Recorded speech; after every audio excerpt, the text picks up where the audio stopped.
American society, I mean, you take away, like I've said this before on your show and other shows, you take away the gun, you're going to have the knife. You take away the knife, you're going to have a rock. You take away the rocks, you have sticks.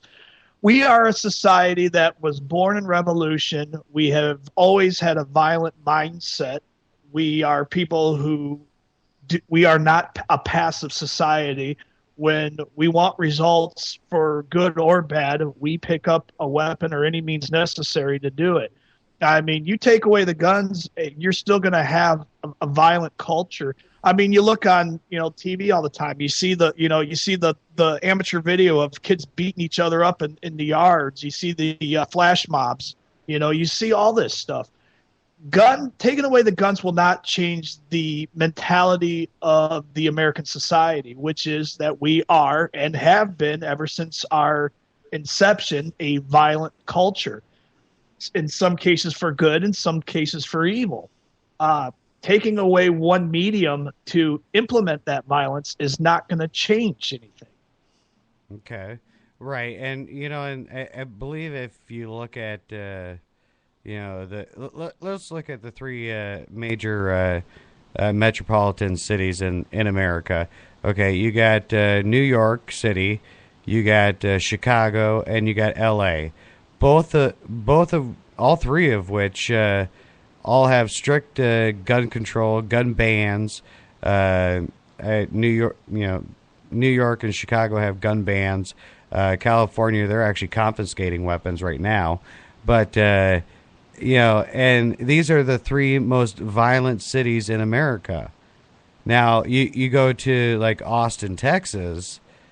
Which I don't know if you've been there or not, Drew, but I know Austin's a bit of a drive from where you're at, but you look at that compared to Chicago and everything, where you guys are there down in Texas are a little more laxed on the gun control, and where people can carry and stuff, and the violent gun rate is actually down per capita versus a city like Chicago.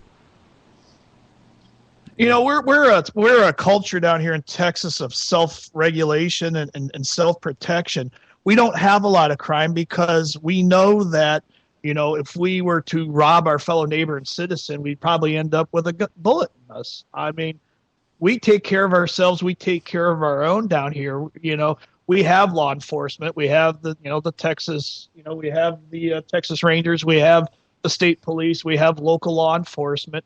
But in a lot of cases, when it's a violent situation, if it's a break-in or something like that, they're just coming to file the report and wait for the EMS come to tag the tow because we take care of ourselves down here, and violence is down here. You watch the news. I mean, I live in the DFW Metroplex. There seldom is anything in the news about, a gun-related, shooting or murder down here.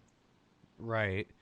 Okay. Now, Rick in the chat room, he's showing a little frustration. I'm guessing because he's waiting for me to read this. He says the Reagan comment and the Brady bill was totally inaccurate. The Brady bill was signed into law by President Clinton in 1993. Reagan did not support gun control. And he's actually right on that. The Brady bill came in with the assault weapons ban in 1994. Well, then what bill was it that was all being talked about back during the Reagan era that started the 21-day wait before you could buy a handgun? That was all based off Reagan being shot, if I remember correctly. I don't know. I mean, to me, you get into gun laws and gun control and shit like that, and yeah, I know I just dropped the S word, but you gotta let's look. Well, actually, we'll get into the Second Amendment here, but Drew, I wanted to ask you, did you have any questions or comments for our guests, or? Nope, not at the moment. Been a good dialogue. Okay. You want to hang around, or? Yeah, I'm here. Okay. All right. So talking about the Second Amendment here, guys. Now you got all these gun laws, gun legislation, stuff like that, And when you actually read the Second Amendment itself, it doesn't state anything on on any on any gun laws or restrictions or anything like that. And this is basically, well, this is what it says. A well-regulated militia being necessary to the security of a free state, the right of the people to keep and bear arms shall not be infringed. Now, this was ratified by the states and authenticated by Thomas Jefferson, who was Secretary of the State. A well-regulated militia being necessary to the security of a free state, the right of the people to keep and bear arms shall not be infringed. All right, so right there, it's 27 words, one sentence right there, and where in there does it say anything about gun laws or gun legislation or, is shall not be infringed? That means any law passed preventing anyone from having a firearm is unconstitutional. Whether you like it, agree with me or not, it's clear. Everyone in the U.S. has a right to keep and bear arms. It's based on thousands of years old natural law. Man has the right to defend himself, his family, his home, and his homeland. Right. Anything that infringes upon that is an infringement upon our inalienable natural right. Okay, right. And, I guess one of the facts here about the Second Amendment is that the framers of the Second Amendment, believed in God. Self-defense is a God-given right. You can find it in Exodus 22, chapter 22, verse 2 of the Bible. Jewish text has it. And now St. Thomas, in catechisms, I guess, says someone who defends his life is not guilty of murder, even if he is forced to deal his aggressor a lethal blow. So would that be kind of where you're coming, getting from the Bible and our God-given inalienable rights to self-defense and self-preservation? It's mentioned in the Old Testament. Jesus also told his disciples, Peter especially, at the Garden of Gethsemane, that if you did not have a sword, go buy and go sell your garments and buy one. And Peter said, look, Lord, we have 2 swords. And Jesus said, that is enough. Okay. See, now you got me at a bit of a disadvantage. JJ, I know you're at a disadvantage here. I'm not too well versed when it comes to the Bible. I'm just not that religious. I don't know, Drew. You know much about the Bible, or? I'm good with certain passages and certain quotes. I'm not. I was raised Lutheran, but I've kind of been a non-church going, what I would consider a non-denominational Christian for the last 10 years. I do read the Bible from time to time, and I do pray daily. But in terms of direct quotes, I do not. I'm not the best with quoting passages. So. Okay. Well, you're at a disadvantage then, because I got a certificate from Amazing Facts as well as the Voice of Prophecy Discover Bible Schools. I studied to be an evangelist. So you're a pastor or reverend or something, or? I am not ordained, but I was going to go down that road. Okay. We have a couple friends that went down that road. Don't we, Drew? Oh, yeah.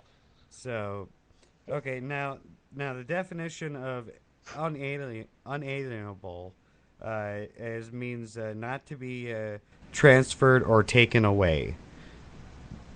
So, I mean, pretty straightforward, definition of what unalienable is. Straightforward language on the Second Amendment. So, why is this such a big issue? I mean, and control issues. Now, government and the people. Now, let me ask you this though. Now, do you believe that there should be some kind of gun control or gun legislation placed on firearms at all, or Anything that puts any kind of restriction on it is contrary to what the Second Amendment stands for. When okay? it was wrote, it was intended that we have the same kind of arsenal and weaponry as any nation, any military that would come against us. It was also necessary to maintain our freedom from a tyrannical government here at home if one ever rose up. Right now, however, I also heard my grandfather say many times that that is the one thing that has kept this nation from suffering invasion by any other nation is the fact that they knew the citizens of this nation were armed. And if they were to try to invade, it wouldn't just be them versus the military. It'd be them versus every civilian in this nation. Pop shots at them, and there was no nation on earth that was willing to do that. okay. So, It's national defense. right, okay, but what I'm just talking, an individual's right to arm themselves or protect themselves and stuff like that. Now, the Supreme Court case, DC v. Heller, actually affirms that right of individual freedom to keep the right to keep and bear arms, and it kind of uses the type of weaponry as quote in common use at the time. But what was that?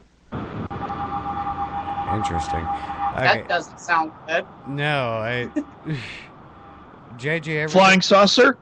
That's what it sounded like. Beam me up, Okay. Scotty. There's no intelligent life down here. Okay, now it looks like we got another caller. Is that right, JJ? Yes. You there, Lex? Yes, I am.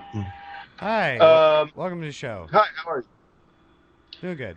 I think the main point is that the Second Amendment was put in as a limitation only upon the powers of Congress and national government, not upon that of the state. But at this moment, it's the federal government which is trying to pass gun laws, which should stay completely at the discretion of the state to defend themselves against an oppressing federal government. Right. Okay. So Nick, this is Lex from our We Want Our Freedom Back page. oh, okay. Nice to meet you. Okay. Nice to meet you. Okay, so now with that being said, though, now what about these states, the actual states themselves, passing these gun bans and gun laws and stuff? I mean, would that not infringe upon the Second Amendment? Less so, because it specified that the Second Amendment was put in for the states to protect themselves against an oppressing federal government. But the question is, do the states stand with their people or with the government itself? Are they just lapdogs, or are they actually working for their people and the voters? Right. Well, the only thing I'm seeing here in the Second Amendment that refers to a state is a well-regulated militia being necessary to the security of a free state. Now, and it goes into, it says the right of the people to keep and bear arms shall not be infringed. I mean, to me, it's an individual right, not a state right. Well, yes, also, but the point being, it is definitely not a federal Correct. law or anything of the sort. It's to protect the states and the people. So having a state representative being a lapdog for Obama or Bush or whichever party he may be on side, the question is, I'm sorry, I've been drinking a bit. The question is, Okay, go ahead. does the government have the right, the federal government have the right to infringe these rights and to change the Constitution? The federal government? No. I mean, in order to change the Constitution, they would have to go through Congress first. Yes, but But who to does change it, they'd have to call a constitutional convention, and that has not been done. Well, I think the last time